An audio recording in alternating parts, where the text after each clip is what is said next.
What's up guys? So today mayroon tayong customer na ang e-bike niya is Summer e-bike H1. So mapapa-upgrade siya ng controller, which is itong ating car driver 72240. Ito yung stock niya. Binuksan na natin. Yan. Tapos gusto kasi ni customer medyo may speed yung e-bike niya. So ito kakabit na natin to. Saktong-sakto lang to dun sa sa hub motor niya. So simulan natin. Let's go.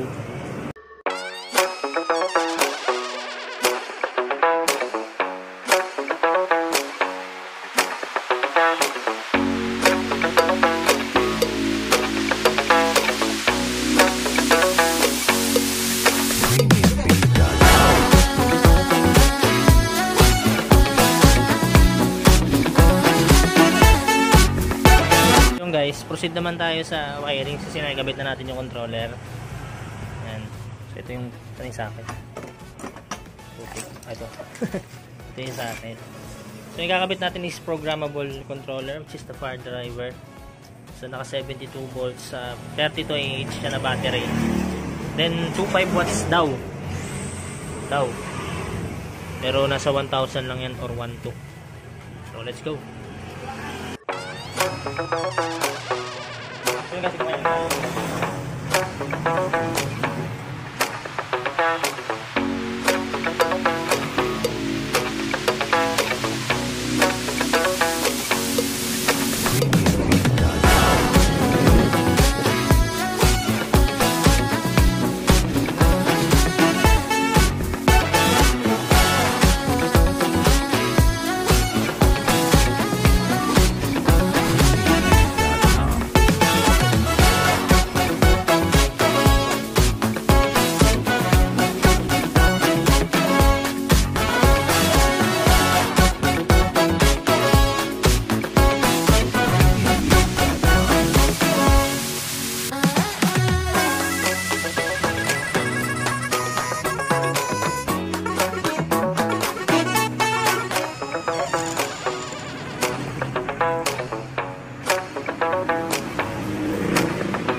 Tapos na.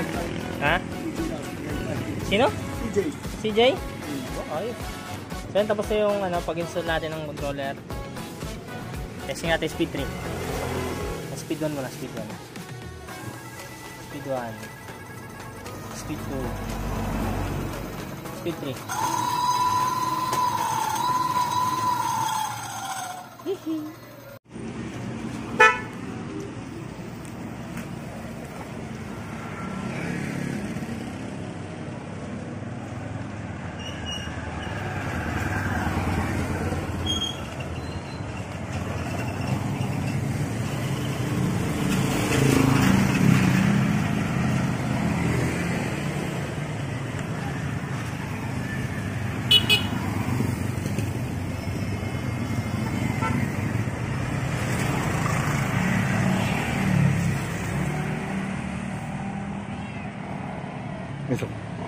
Isa pa, daming sasakyan.